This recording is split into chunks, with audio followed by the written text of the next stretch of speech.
Hello and assalamu alaikum. Good afternoon from Islamabad and we're really excited कि आज मेरे strategy के और branding के गुरु Mr. Habibullah Khan ने मैं कराची से join किया है. Thank you very much Abhi bhai from all joining us from all the way from Karachi. My pleasure. Yeah, my pleasure. Great to be here. Thank you very much. So आज हम week 3 शुरू किया हमने आज startup summer school का and this today is all on branding. तो हमने शुरू किया ब्रांडिंग की बेसिक से फिर बख्तावर ने बिल्ड किया कि ब्रांडिंग के अंदर और आज ब्रांडिंग को हम एक नेक्स्ट लेवल पे लेके जा रहे हैं अभी भाई के साथ Habibullah Khan is one of the best branding strategist in Pakistan so we really honoured कि इन्होंने हमें ज्वाइन किया है आज और ये ब्रांडिंग को एक नेक्स्ट लेवल की जर्नी आपके साथ ट्रैवल करवाएंगे sir over to you Thank you. So, very quickly, so our everybody has a specialty. Our specialty is branding for technology companies. Most of our clients are outside the country, and that is important in one way because these clients are in open economy. So the need to be competitive, the need for the branding and marketing to be right is perhaps greater than in closed economies like which are overly regulated like Pakistan. So we've learned a lot working with these technology companies. I myself am an extremely average human being, but my clients have been very, very good. So they've taught me a lot. And so from that, uh, I've developed a philosophy on how branding should be based on seeing what works, what doesn't work. And so it's a work in process. And so the presentation that I will draw on from is also a work in process. So I guess in a way, thank you for being a participant because you will help me move this process along so we can fine tune it even further, right? So to start with, I'm really excited about the fact that a lot of you are young. Probably, Imran bhai, let me know if I'm wrong here. Probably they've left university or formal schooling within the last 4 years. Is this correct? Most of them are current university students. Even better. So this is why one of the reasons I have this talk, right? So there was a saying, I believe it's somewhere in the 19th century. There's a saying that do not let schooling get in the way of education. So the schools that we have, the universities that we have, they're siloed, and siloed structuring of the universities into say divisions and departments. This is essentially a remnant of industrial era models for efficient factories, right? So our schooling is a reflection of the industrial age that we needed to produce workers for, right? It's not applicable. Indeed, probably, I think it's fair to say it's detrimental to thriving in the age that is coming. So one of the things we will talk about is I like going from 30,000 foot to the micro level. So we will talk about the age that is coming and the definitions of that age, and then what part does branding play in it, right? But in the age that is coming, which is experience led, how we live, work, and play is changing, right? And how we give is changing, and how we become happy together is changing. So how we should be educated should also change, right? Unfortunately, we're not there yet. So so you'll have to excuse me in this particular case. Compared to the normal lecturers you have, I might appear a little bit unhinged, but it is what it is, right? The fact of the matter is we are here for this lecture considered education, right? It's not schooling. So this talk is about branding as a third space. So what does that mean, right? So essentially in life, you have three spaces. And it's interesting, we're having this conversation in a lockdown where a lot of these spaces have been smashed together, right? Generally, you have home and you have work, right? These are your two main spaces, and the roles you play here define most big decisions in your life, right? The third space is where you are you, or in the process of becoming you. It's much more self-actualized, right? This is where you let your real self show. Now, this can be a temporary space. Let's say you have a dinner with old school friends, and for that time in your dinner, the way you talk, the way you are, the things you talk about is different from how you are usually at home, right? So that's a temporary third space you have created.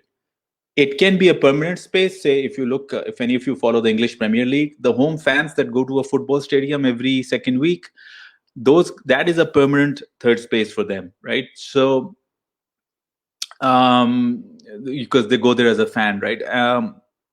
You go to a coffee shop, where you just want to be by yourself, you want to read up on your passions, or you even take a book along. That is the third space. In fact, when we talk about Starbucks, which is, of course, worth billions of dollars, even despite its recent setback in the pandemic, the third space is the real reason behind Starbucks success, right? And the founder of Starbucks always realized that it was never about coffee, right? It was always about giving a third space where fundamental social experiences or self-reflection happen, where you could be you. He realized that we were on a treadmill. We had spaces at home where we had responsibilities, where we had roles, and we didn't always choose those. We had a space at work where we had roles, we had responsibilities, and we have a lot less freedom than we think. We can't just change our jobs on a whim.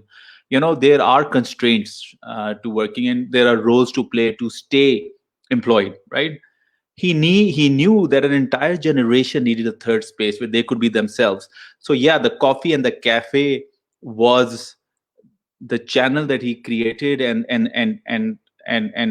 a lifestyle event that he created. But essentially it was about the third space, a place where you could be you, away from the roles that were thrust upon you by either society or your work. At home, you're a son, you're a daughter, you're a daughter-in-law, you're a sister, you're a husband. These are roles you that are on, and you, based on societal expectations and your own beliefs, and your dependency on your family, these are roles you have to play. You go to work, you could be a clerk in a mailroom, you could be the vice president, you could be the chairman. You have those roles you play according to your employment, and then your desire to stay employed sees you take certain decisions within those roles. Your life is split between these two spaces: homework. And in your case, if you will realize that this is the treadmill of capitalism, right? And right now it's homeschool for you. But that's one of the reasons people look so fondly back to their university days, because that time between classes, when you gather with your friends, maybe around in the shade somewhere, and have a chat or a smoke, that is a third space for you, right? So this third space is nothing new, right? So if you looked at, there was a time we had the Muslims, when they had a good first 1,000 years, they had the Umayyad Empire, right? So at the heart of that was the Damascus, right? So if you looked at eastern cities like Damascus, they were anchored by bazaars. And if you look at European cities, they're built around plazas for a reason, right? Planners recognize the roles that having a third space played in urban well-being, and naturally, even organically, you would gravitate towards having common spaces, right? And these third spaces, you would go, and you would be you would be with people, you would explore, you would talk, you would hear new things, right? Kissa Khwani Bazaar in Peshawar is a great example of it. It's called Kissa Khani because storytellers from all over the Silk Road used to come there and give stories. And these were not ordinary stories. If you look at Tilisme Hoch Rubai, it was originally 46,000 pages. So imagine the amount of tales they had. It was the only entertainment. And people would gather around the storyteller and listen to him. And for that moment, while he was telling his story, that was the third space, right? So I think what I want to leave you with in this initial thing is that third spaces are critical for forming identity, and that is such a valuable, it's such a important process, right? That it is fundamental to who you are as a person, and who you are as a person is critical for brands to know, right? So, like I said, in the first two spaces, the roles are quasi thrust upon you, right? As your identity is thrust upon you, as in your case right now, you're probably a son or a daughter, um, um, hopefully not, but often engaged to your first cousin, right? um, uh, in office, you are who you are. And so where are you creating your own role, right? Where you're thinking about where life should go, right? In the third space is where that happens, and that's why the third space becomes so critical. This is where you're creating your own role. There's no compulsion per se. Sure, there are the forces of community and precedence and culture play a part, right? But it's still a more existentialist process. So if there's a guy in India, like influenced by his culture, and he's influenced by this national identity, and he joins the RSS. You know, that is influenced by culture and community, but it is still his decision, right? To a degree. So the balance is still includes a individual decision. Now, the more existentialist you are in a society or as an individual or your household, the more you feel this. So existentialism is where an individual has greater control over the decision as opposed to uh, the many, which could be the family, which could be the community and the culture. The more traditional society is, the more this may not fully apply. So if you look at maybe some rural areas of Punjab, what you do in your life could be greatly thrust upon you, especially like say if you're a farmer and all that, and that third space might be limited. But in my experience, wherever you have education and youth, the third space becomes critical because it does happen. That's the nature of education. It makes you ask why. At least the best education, it makes you wonder, right? So it's important to understand that the space is not merely reflective. You don't just go there and say, who am I? No, it's productive, right? It's where Imran Jatala came up with his idea of the 3 startups that he runs. And it's a space that engenders new possibilities, and it goes full 360, right? So because truly original thinking is done here, it can also be what you call takhrib kari, right? It can be where anarchy happens. And this is why if you look at where revolutions start, um, both in the West and in the East, they start from insidious conversations in these third spaces, in the bazaars, in the bar somewhere, in France. Probably these are the conversations that started their own revolution, right? So it's a chaotic space as well, right? Because what is chaos? It is a signal of possibility, right? You mold chaos into order. So it's important to understand that the originality has both sides, right? So it can also be insidious. There's a saying that if you wanted something to go all the way throughout the Islamic Empire, right? When it was at its height, all you had to do was stand at a certain corner in Damascus and tell a lie. And that lie would go to all over the Islamic Empire. That's how powerful these third spaces can be, right? Now, that was probably the first, by the way, the first example of viral marketing ever, also, right? None of what we do is new. It's just through different channels. Everything's been done before. So, for me, now that I've explained what the third space is, I hope you have a better idea. For me, it has critical importance in branding and marketing, right? So, philosophically, I've been looking at 2 approaches. So I can't fully defend this yet. It's a work in process for me, like I said, but I'm going to share these 2 approaches for you. First is digital. The first approach is digital. What do marketers look for in digital and why is this important? And the second is mobile first. And I'll tell you why I've separated these later, right? So let's go through that. If you're a digital marketer, or if you're a marketer, period, right? What is your holy grail? It is the ability to reach the right customer with the right content at the right time. That is your holy grail. That is what you want. Now, you can use data to figure out who is the right customer, but what is the right content and the right time? How about when she is in a third space, and because you have spent time doing ethnographic research, and I'll go back to what ethnographic research is. You know what somebody is feeling, and you know what to say to her, right? If you know this is a powerful advantage that you have. This is digital anthropology at work right there. You approach them in their space where they're themselves with the right thing to say. Your ability to get an emotionally connected customer who is more loyal and who is more profitable is that much higher. Now imagine if you can do that and your competitors can't. This is a competitive advantage. So we say, okay, so that's why for me, the third space is important, because if digital marketing is the ability to reach the right customer with the right content at the right time, then the right content at the right time, I will only understand by understanding who he is in his third space, because that's where I need to reach him, right?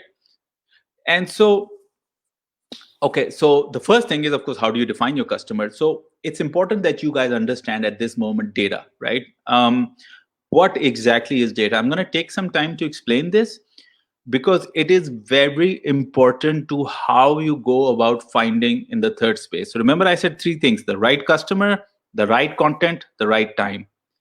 So right content at the right time comes from a deeper understanding of the customer's third space, and the right customer comes from an analysis of that same data, but also metadata, which is primary, secondary, and third party. So what does all this mean? So I'm going to take a little bit of a segue and a little bit of a tangent, and I'm going to talk about the four primary sources of data. It's very important that you guys understand this, right? Because now we're talking about education, not schooling. So this is one of the basic foundational building blocks of understanding work, any work, right? So Imran bhai, if you could kindly put on the first slide, which is the four data sources. Let me know when it's shared. Yeah, it's shared. क्या बात है sir, इतने आप efficient हैं. I'm your student. Vice versa, sir, vice versa. Acha, so guys, you need to understand that there are four primary data sources, right? Most people will tell you there are three, but no, there are four. I'm going to talk about each one of them. First party data is the most valuable, right? It's collected directly from audience, customers, on and offline. Let's say you're a bank, whatever data you're getting from the app that is being used, your websites, the social media, your CRM, because you sell to businesses and all the customers are mentioned there, right? And any subscription-based service that people might have. This is the highest quality data, but it's limited in scale. Let's say even our biggest bank has maybe 2 million online customers, right? Digital banking customers. So we are 200 million people. So yeah, you have 1% data, which is really high quality, but the other 99% you don't have data on, right? So first party data is identified by its highest quality, but it's limited in scale.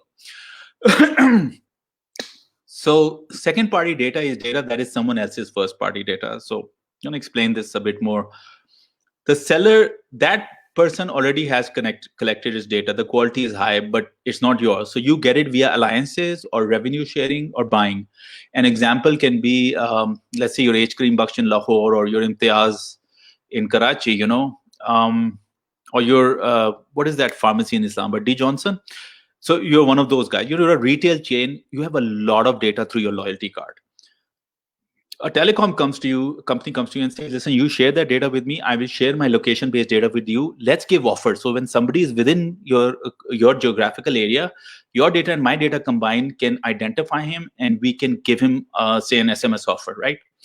So that is how you get second-party data. You get access to data through alliances. That's one way of getting it. In some cases, you can buy it outright, right? So there are, there's good first quality data. You might decide to share it for a certain price. And a lot of times when you mindlessly sign terms and conditions, that's what you're allowing a company to do, to take your data and sell it if needed, right?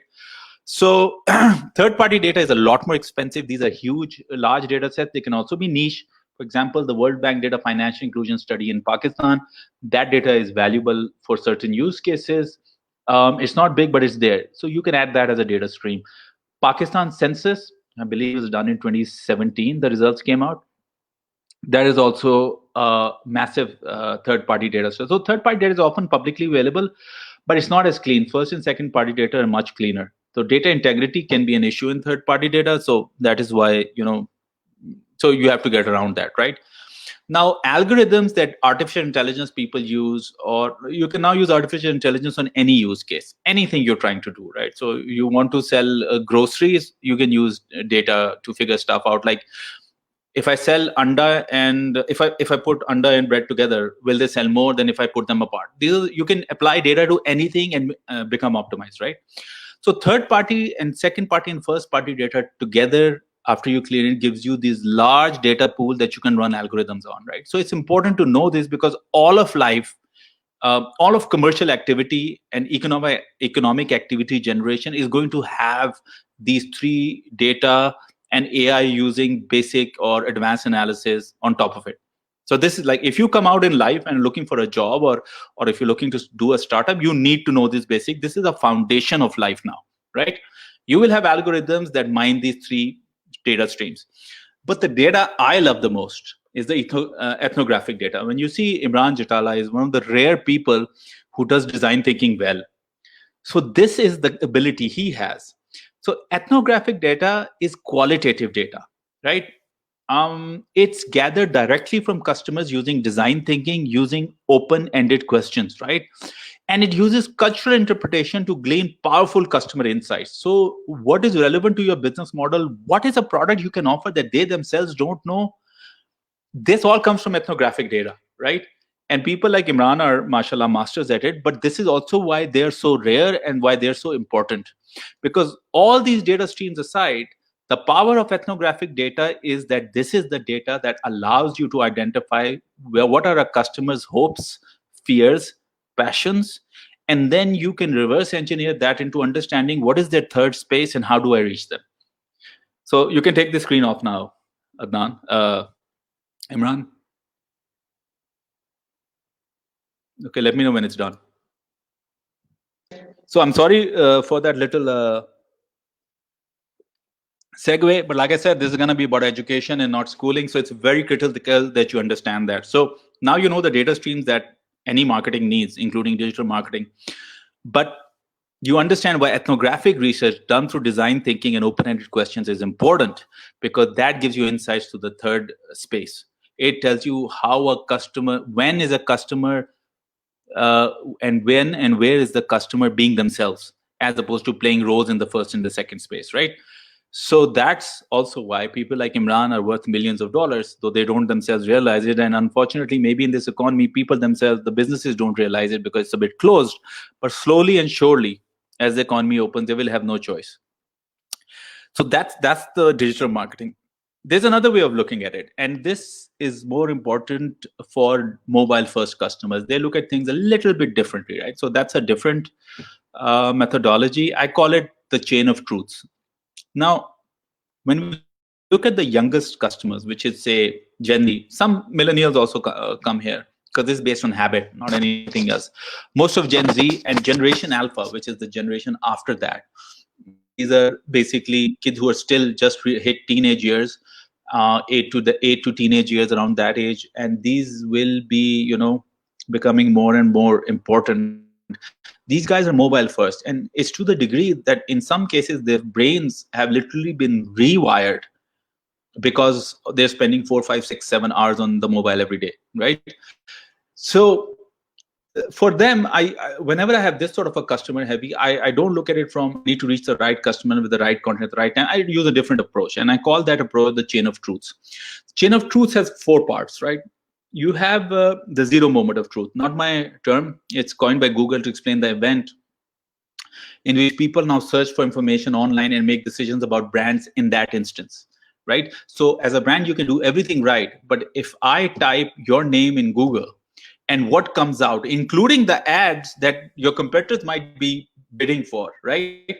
Whatever impression I make for you right after that search, that is the zero moment of truth. So the control for the customer starts a lot earlier, which is why whenever we do digital advertising for customers, one of the things we encourage them to do is to buy their own advert. So when somebody uses the name, the ad that comes is also yours. So nobody else can exploit it. So your competitors cannot show up, right? And quite a lot of times, you do an analytic search on a technology company, let's say SAS, which is a brilliant technology company. And the first ad you will see will be IBM, because IBM has bid on that name. So they want the zero moment of truth to be theirs, right? So it's important that you know about this.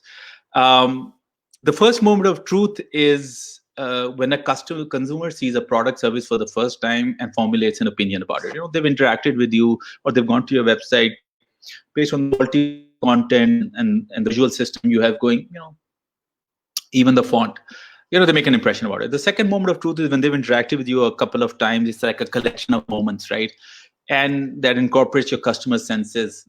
That is the second moment of truth. And the ultimate moment of truth, which sometimes does not happen, or rather often does not happen, is when an experience with your brand leads customers to publish content enjoyment of your product and service. The of truth only when a customer becomes your advocate, right? So the high in the chain of truths, the highest thing you're aspiring for is a form of advocacy that your customer is doing on their own, unprompted, that other people find and share. So, this ultimate moment of truth, you will not get there if you don't understand the third space and the brand's role in it, right? So, I think maybe it's time that we we talk about what the parameters are. So, uh, Imran bhai, can you put on the second slide? Yes, sir. अभी भाई जो आप अभी So let's talk about now. Sorry, go on. आप बात कर रहे थे अल्टीमेट मोमेंट ऑफ ट्रुथ, तो नाइकी का भी एक रिसेंटली जो एड आया, और मैंने भी शेयर किया। मैंने इसलिए नहीं शेयर किया कि मैं नाइकी के जूते के लिए शेयर कर रहा था, because I genuinely believed in what they were saying. So that's a very good point. It's that ad was viral, right? It was Yes. viral because it was clever. But are they a third space brand? I'm not sure. Their competitor was, and I'm going to talk about. I'm going to give two examples of third space brand. One of them was a Nike competitor. So what you talked about was a viral ad which got you to speak, right? And yes, it reflected on Nike's creativity, right? But what does a brand stand for, and how is that it's so, and you're so passionate about it, that is the ultimate moment of truth. That is where the advocacy stems from. You helped an ad go viral because you thought it was clever. That is a little bit different from when you're so passionate about a brand that you're telling everybody about it. In fact, I was just telling you, I think that Eric S. Yuan, the CEO of Zoom, right? Zoom's a great product. He follows me on Twitter and LinkedIn, right? And the only reason, and this is before the pandemic, by the way, before Zoom became a huge star, the only reason he followed me was because on every social media, I was like, oh my God, Zoom is amazing. Oh my, because, all our customers are outside. We couldn't exist without Zoom. And I was such an advocate of, and why was I saying this? Because the service became integral to my life, and it became critical to how I did business and my business model. But it was so intuitive, and the UX was so great. I was just delighted. So my delight turned into my passion for the brand, and I became its advocate. That is an ultimate moment of truth. So we have to distinguish between that and something which is viral because it's clever. Okay. So we understand that what is the third space. We understand the role of data in understanding the third space. We understand that you have to be an advocate to become a third space brand. So what are the parameters? Let's we've gone from the 30,000 foot. Let's zero in a bit, right? So we're talking about that. Have you shared the screen? Yeah, yes, it's shared. Shared. Okay, very good. So a third space approach you can do it full screen, right? Because you'll need to go through 3-4 of these right now in a row. All the black screens will happen right now, right? So a third space approach allows a brand to build emotional connections and inspire behavior between its brand and consumers in one experience space, right? So, for example, for our customers, we figure this out formally. We have our own process called quantum code, which figures this out, and then that experience space can be used for creativity across all your channels, right? So all the interactions that transpire across your channels, they come from that experience space, right? So the important thing here is that it allows a brand to build emotional connections and inspire behavior, right? That is what you should be doing, and that is how I know you're on the right track. Imran bhai, next one. So the message here is, don't follow trends, lead tribes. When your customers are tribes who are fanatically devoted to you, the way tribes are to their leader, right? And I think we in this part of the world understand this perhaps better than some Western audiences, right? We literally have tribes that we feel affiliation and loyalty to, right? So the key to creating that emotional connection is to build tribes. Now, how do you build tribes? Let's hit the next slide, please.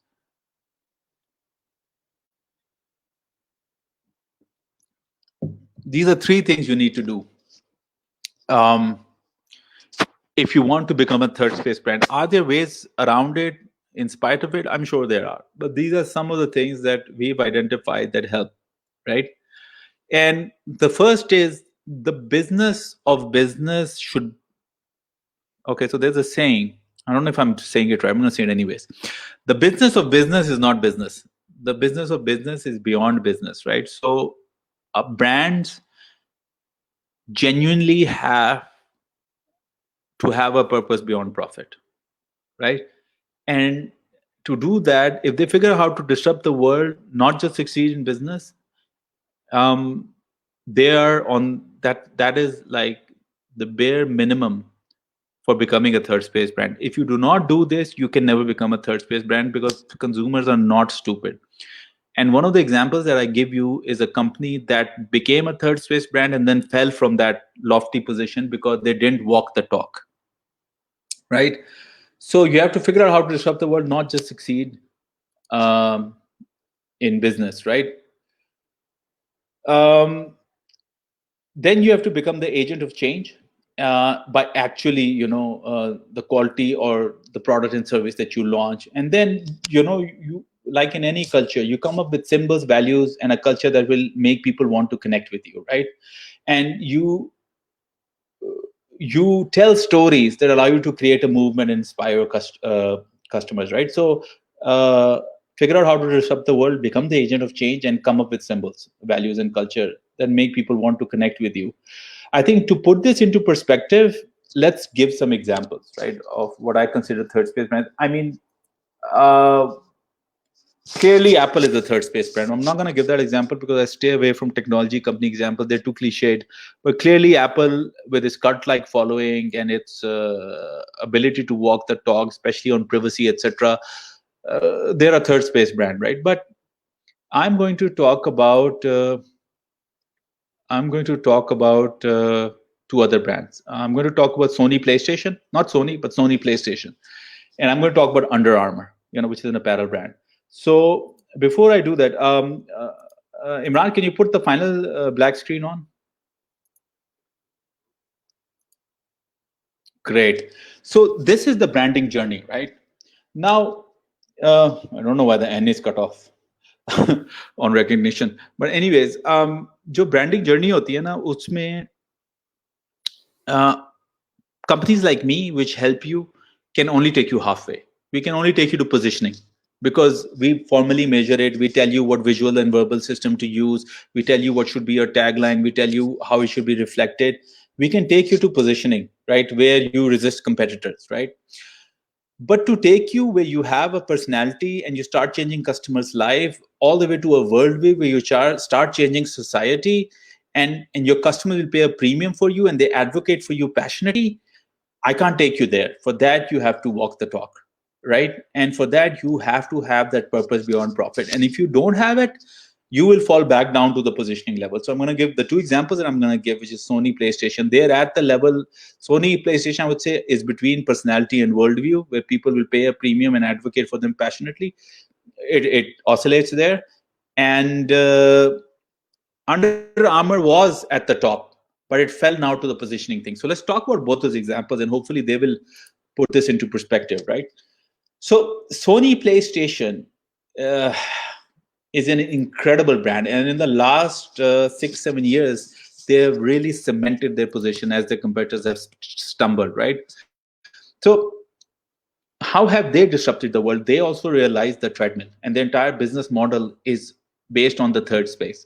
They know that you are something at home, they know you are something at work, and they know that you are crazy for a place where you can be passionate about something, where you can be you. So they've given you that. When you play a video game, you create a movie, you are a hero in. It's an entirely new medium which is bigger than Hollywood in revenue, by the way. It's a very healthy escape. People, you'll hear a lot of things about video games are bad. No, man. You have to believe that somebody who's got a controller in their hands does not have drugs in their hands. They don't have guns in their hands, right? They allow you to have an experience and an escape, no matter how toxic your life may be, or no matter how you are constrained by the limitations of your life. You turn that console on, you load up a game and suddenly you're in an entire world, and boom, that's your third space. They've figured out an entire life for you without you ever leaving your couch if needed, right? And then of course now it's layered on with like multiplayer, so your social is moving to video gaming as well, right? So they figured out how to disrupt the world in that way by giving you an entire universe where you can be a hero in, right, if needed, or a world where experiences that genuinely move you and leave you emotionally connected come to you despite whichever territory you might be in. And what I mean, you guys want to go to England? Oh boy, it's not easy, right? Go get a certain sort of history, get some documentation, have the right sort of money, have the right sort of background. Maybe you'll get the visa, maybe you don't. You know, to get one travel experience, you have to go through so much friction. Over here, you just turn the console on and you have incredible experiences, right? Entire universes. The ability for one company to do that and own it is incredible, right? So how do they become the agent of change? To become an agent of change, right, you have to come with symbols, values, and cultures that make people want to connect with each other. And they've done this brilliantly. Like if you do a game fully, it's called platinuming a game, right? And so people will spend their time finding every little secret in a game, doing every single activity that can be done so they can get the trophy of platinum. And then they'll share it with their friends in video gaming groups, on their Facebook feeds, on WhatsApp Messenger groups, right? They will share that, right? That is a symbol that Sony has created, which creates connectivity within their ecosystem and enforces the the culture that they have, the culture of the tribe, right? So there are certain values that are associated with being a gamer in their community, right? Could be relentlessness, could be that I will complete this before I go, I will not let my team down if I've agreed to meet with them for a raid in Destiny 2, for example. These are all cultures that and subcultures that exist, right? There is even a culture of everybody who can afford it, they will buy steel books. They don't have to buy that. It's like a more expensive version which is better looking, it's got art books with it, but people do that, then they share it, and people talk about it and they get appreciation for it. This is the sort of culture that a third space brand has, right? And Sony has figured this out and they feed it professionally and they're incredible at it, right? So they make sure that that an entire culture which keeps enforcing their lifestyle is there, right? Their particular positioning of the brand is there. Finally, if you tell stories for Sony, right, all their video games are stories. In fact, Sony has some franchises that even if they're crap, they will sell a lot. We're talking about hundreds of millions of dollars, if not billions of dollars. And that is franchises they've built through really hard work, through generations of storytelling, right? And whenever the next iteration in that franchise comes out, people will pre-order that. So imagine the effect on your cash flow. Forget everything else, right? The game's going to be out in 6 months, but they've already given you their money. It's brilliant, right? So the ability to tell stories is great, right?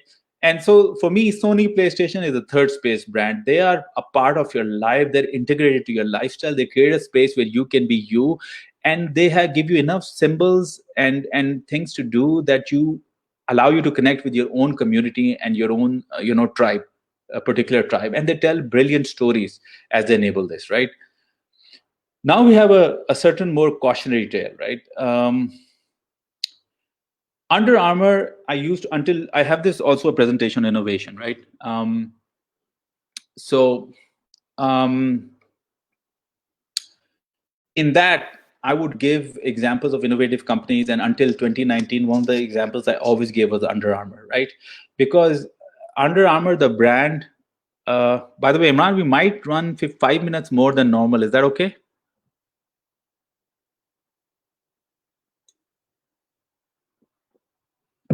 I'm going to take that as a yes. Yes. So, yes. okay. So, sports apparel is about selling an image or a lifestyle. You look at Nike, you look at a new billion-dollar company called Lululemon. It's about, it originally started as yoga pants. So it's all about selling an image or a lifestyle, right? Like Lululemon or Nike. These are image or lifestyle brands, right? But Under Armour did not say that. Under Armour, the athletic brand in the US, became number 2 in the US, dethroning Adidas which is incredible within a few years, right? They became a multi-billion-dollar company and dethroned a company like Adidas. How? Because they marketed it as a solution. Their first product was a product that would never get wet. It used a technology called wicking to keep your clothes fresh and dry. So even if you worked out, the sweat would go out, and so your garments weren't heavy with sweat and all that. They were light.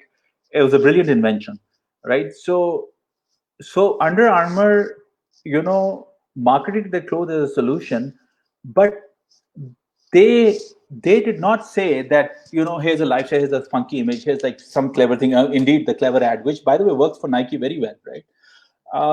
They did not go down that route. They said that because our product is a solution, it actually makes you a better you, right? They created a third space where fitness would make you feel better about yourself, right? Talk about changing the world. There, everybody who's a part of the Under Armour tribe, the moment they pulled on an Under Armour shirt, they already felt better without have lifted a single weight, right? So if you put on Under Armour, you were just a better human being. You were on the way to improving your life, right? And so and you could do that, you could say that because you had garments that solved problems, right? And they even made, and they kept making some products which might not even have been key to their revenue, but they were important to their brand as a third space brand, right? So they had like these compression garments that would not catch fire, or if baseball is really big in the US, right? So they had a one-arm jacket which was engineered specifically to keep a pitcher's arm in prime shape for playing, right? So Under Armour was selling usefulness, and this gave them a distinct advantage in a market which was driven by utility, collaboration, and performance, right?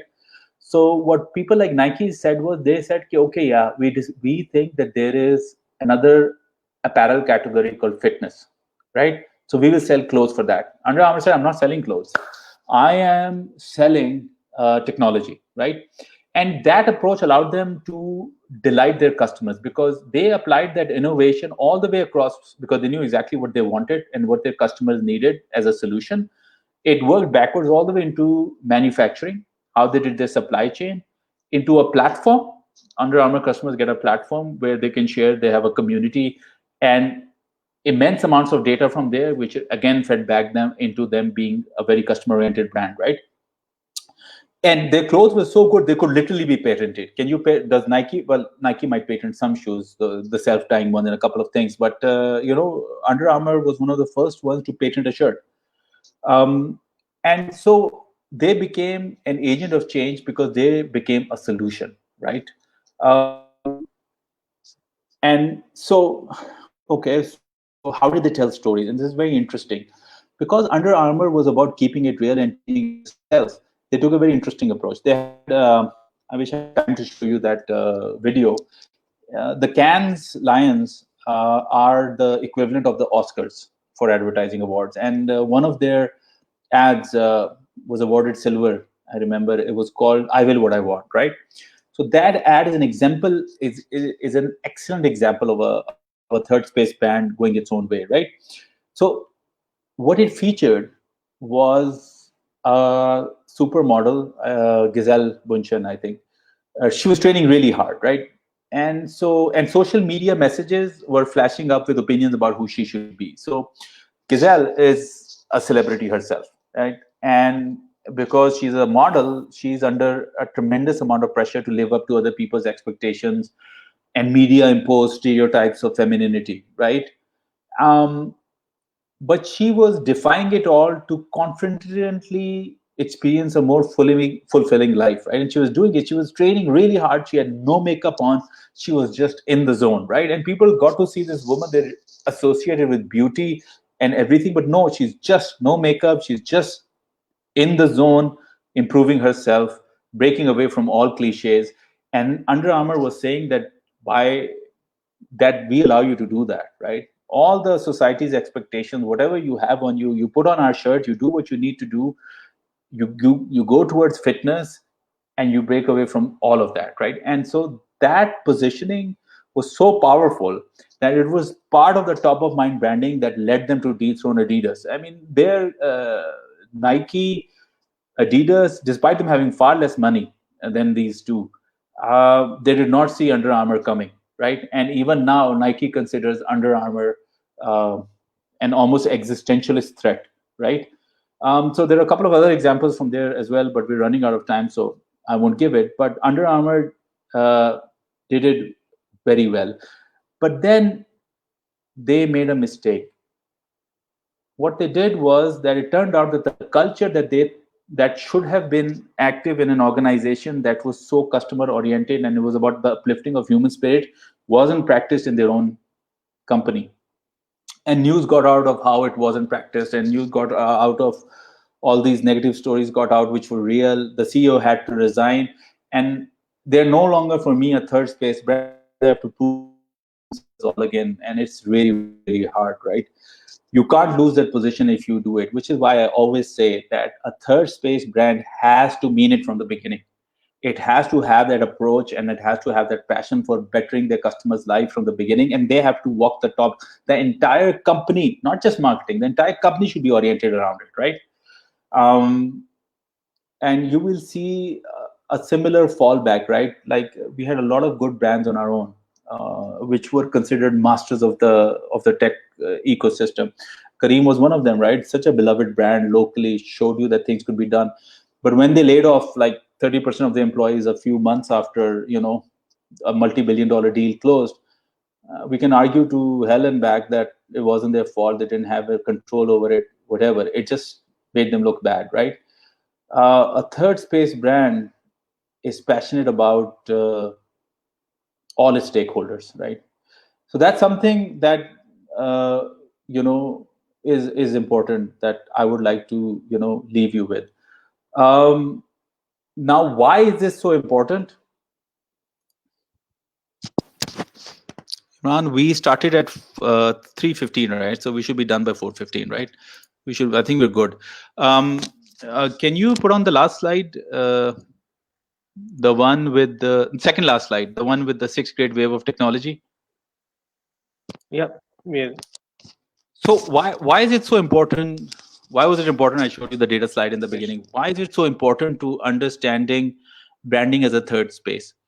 Because I believe that in within a few years from now, we are entering an age which will have experience at its core, and in that age, it is the third space brands who understand they need to build tribes using the technology available to them that will thrive, right? So, in order to understand that, I'm going to give you a quick overview of technologies from the 60 onwards to here, right? Like I said, uh, my presentation is a bit chaotic, but that's how the future is all as well, right? Um, so, there are two things you need to realize about technology ages, right? Each technology age will add more data and it will connect more devices.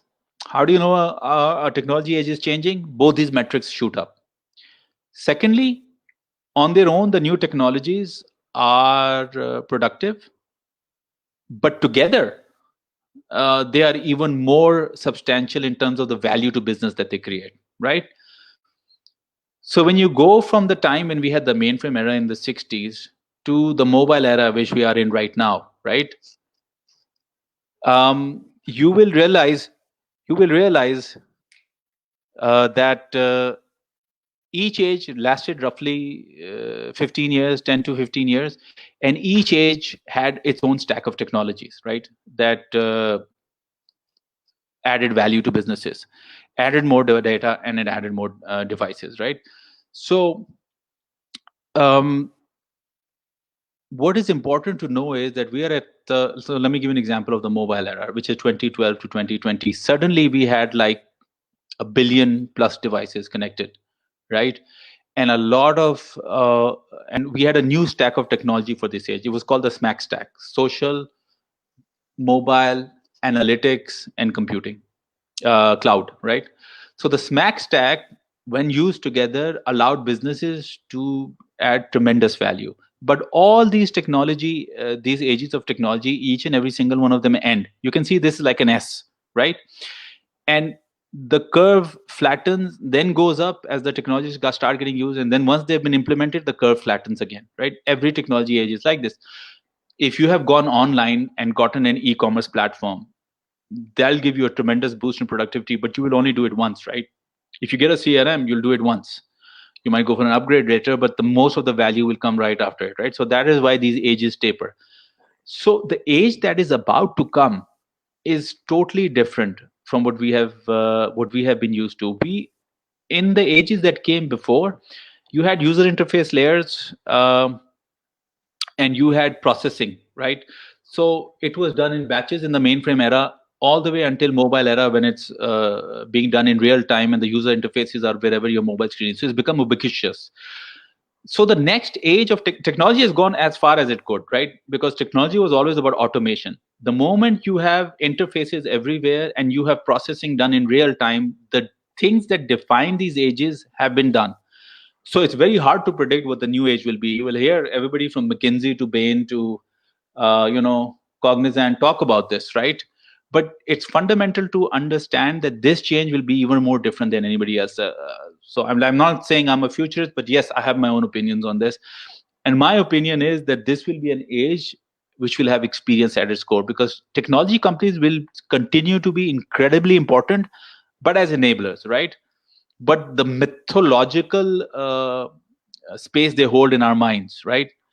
Uh, Google, Apple, Facebook, that will go.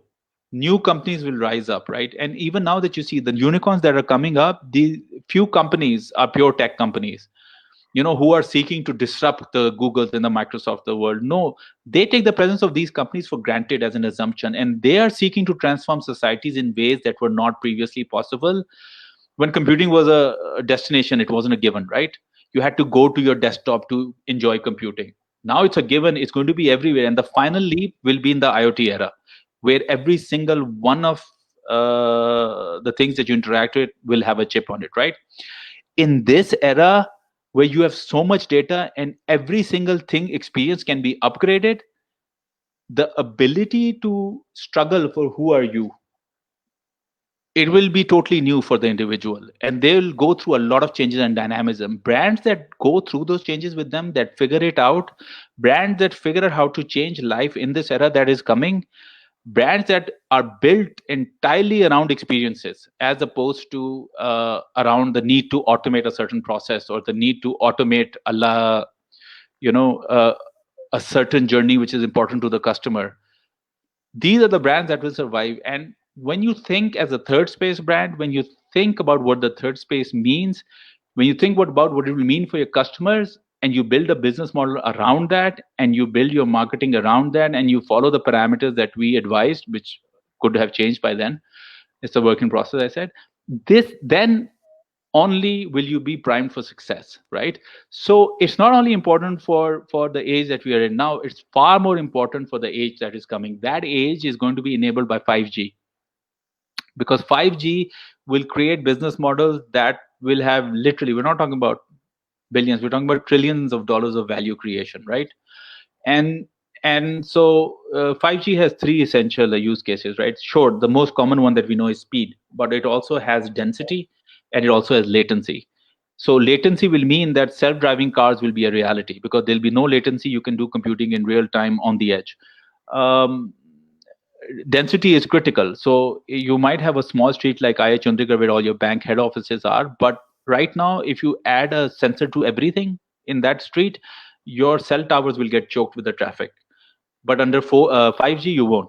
They can manage millions and millions and millions of sensors, all giving data within a cramped area and high density, right? That's what density means. So together, 5G is the foundational block. On top of that, you will have AI, you will have edge computing, will have Internet of Things and all those sensors, right? And of course, AI, which is going to be running on all of these. It can run on the edge, it can run on the embedded devices in the sensor itself, it can run in the cloud, it can run in all those places. You give the important one to the cloud, you give the other one in real time, whatever. This is the new stack, right? But the new stack will not be done to automate a lifestyle, it will be done to orient whatever product and services you have around actual customer experiences, right? So this, whatever concept that we have talked about today, branding as a third space, it's important right now, but it's going to be critical in 3-4 years when the 5G networks start rolling out and the world starts getting connected. It won't be an immediate process. Even the US will take around 10 years to become fully 5G. But it is coming. And brands that do not understand a third space will never become brands that can scale or add tremendous value or can protect their margins or can have customers who are loyal or emotionally connected. You need to understand the third space to be ready for this era, right? So that's my chat for now. I guess we'll take a few questions. Sorry if it was a bit chaotic, but you know, being scrappy is how the future is being built, right? So education, real education is gonna be a bit scrappy and chaotic. It is what it is. Imran bhai, over to you. Thank you very much, Abhi. I've learned quite a few things new about branding. Third space के बारे में मैंने MBA में case study पढ़ी थी, where Starbucks के बारे में दे से कि उनका विजन ही यही था. सो मैं बीइंग टेक्नोलॉजी स्टार्टअप्स के लिए खास तौर पे पूछना चाह रहा हूँ, हमारे पास क्वेश्चन भी इस हवाले से कि जब आप हमने ये सिखाया है वैसे यहाँ पे कि आपने पहले एक प्रॉब्लम ढूंढना है, उस पर सोल्यूशन डिजाइन करना है, and then you come to branding. जब आप अर्ली स्केचेस बना रहे हैं ब्रांडिंग के, आप लोगोस बना रहे हैं, अभी अभी तो आप ब्रांड का नाम रख रहे हैं, शायद यहाँ पे कहाँ पे ये चीज, ये विजन इनकलकेट करेंगे, प्रॉब्ली विजन मिशन स्टेटमेंट में, या वहां पे मैं कैसे सोचूं first time being entrepreneur. Good question. I will answer that. लेकिन आप पहले मुझे बताएं कि आप क्यों मुझसे सवालात कर रहे हैं. Do you have a channel in which people are sending you questions? Yes, Facebook पे. Okay, so if you have any of those, you can send those. But anyways, yes. So listen, startups often come and ask me the same question: कि हम कैसे branding करें, हम क्या देखें? And my question to them is कि यार, what are your customers saying? And so what you are good at, Imran, ethnographic research is at the heart of this. यार, ask 100 of them open-ended questions about your use case and get their responses and then ask follow-up questions. उससे जो insights निकलेंगी ना, उससे आपके business model की firming up होगी और उससे आपकी marketing और branding की direction और वो निकलेगी. Experience base अगर आपने बनाना है तो ethnographic research से होता है, right? And I can't tell you, I've had the privilege of working with some really big brands, multi-billion-dollar brands, category leaders. And every time I ask them, what do you stand for? I get a history lesson, right? So we had to do this. And the insight that came from this are always different from people who are confident they know what their brand is about. So जो established brand already doing well, अगर वहाँ गलतियाँ कर सकती है, तो I mean, new startups are probably prone to stumbling. How can you make sure you don't stumble? Do that. If you can't talk to 100 customers, talk to 12 yaar, right? That. So my answer to that is कि open-ended सवालात पूछें, and open-ended सवालात, the art actually is figuring out कि ये जो सवालात मुझे open-ended पूछने हैं वो कौन से होने चाहिए. And that's one of the things that experienced people like us bring to this entire exercise, is that we know what questions to ask according to what use case, right? So लेकिन the tip I'll give is कि ask open-ended questions, right? So if something relates to your product, don't say do you like this or you do not like. That's a yes no question. That's not open-ended. Open-ended question वाला है, sir आप frustrate कहाँ होते हैं इस पूरे process में, तो बंदे को बोलने दें, फिर उससे एक दो फॉलोअप क्वेश्चन पूछें. That's how you get information. You know this, right Imran? Every time you do design thinking, उससे जो आपको इनसाइट्स मिलेंगे, and when you put them within culture interpretation, see where the world is going, see where the economy is going, see what is rising, see कहाँ regulation है, कहाँ नहीं है, you see the opportunity, then you'll be able to firm up not only your branding and marketing but your entire business model. I hope I was able to answer that. Yes, और मेरी यहाँ पे जो question ज्यादा आ रहे हैं वो मेरी टीम ही पूछ रही है. मतलब आई फील लाइक यंग बच्चे जो है ना, उनको शायद एक वीक लगेगा इस चीज को डाइजेस्ट करने में, इसको एब्जॉर्ब करने में. द होल आपकी आइडिया. टीम के साथ हम वैसे ही सेशन कर लेते हैं. I am here for you any time, don't worry about it.